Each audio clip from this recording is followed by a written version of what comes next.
Neboysha Rakiç is an artist. The child of university-educated former Yugoslavian immigrants, he was discouraged from pursuing a career in the arts. They were like, "You're a fool because you won't get what you want. We didn't get what we wanted. We couldn't do what we wanted here. Maybe you won't have the same chances." As a result, Neboysha repressed his artistic urges, finding work in factories or used bookstores, where his love of literature and the arts turned him into a voracious consumer of knowledge. Where's that source coming from? What's the source of that source? And so on and so forth. A trip to Paris in his early 20s introduced him to his father's sister, who had pursued a successful career as a painter and sculptor.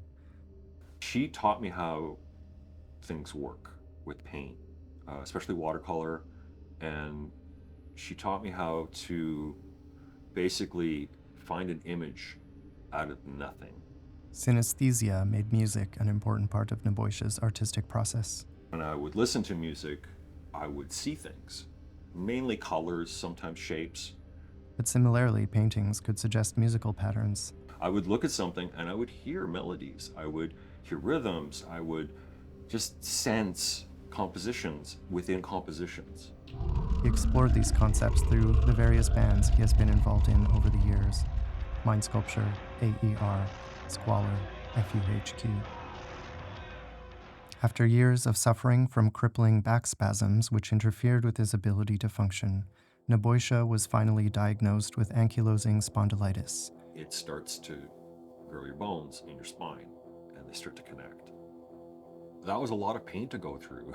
For years, doctors who did not take the time to solve Neboysha's health issues told him he was imagining the symptoms. Finally, a diagnosis came, and treatment. They don't call it the miracle molecule for nothing.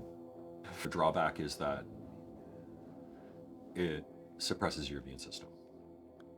Since the pandemic, Neboysha has found himself completely absorbed in the art of painting. He sets goals for himself to paint every single day, and has produced an uncanny quantity of art in this time. From a distance, his paintings suggest one image, only for faces and forms to emerge as you view the painting from new angles or distances. Like the synesthesia that influences his vision, these images appear in layers, a single line taking different meanings and context as your eyes focus on different areas of the painting.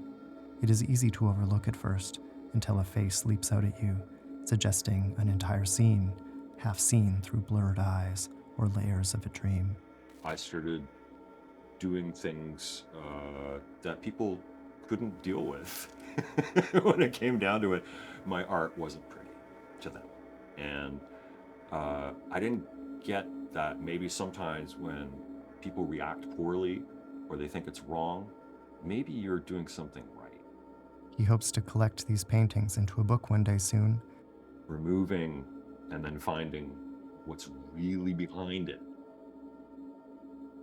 Not it, the reflection of it. So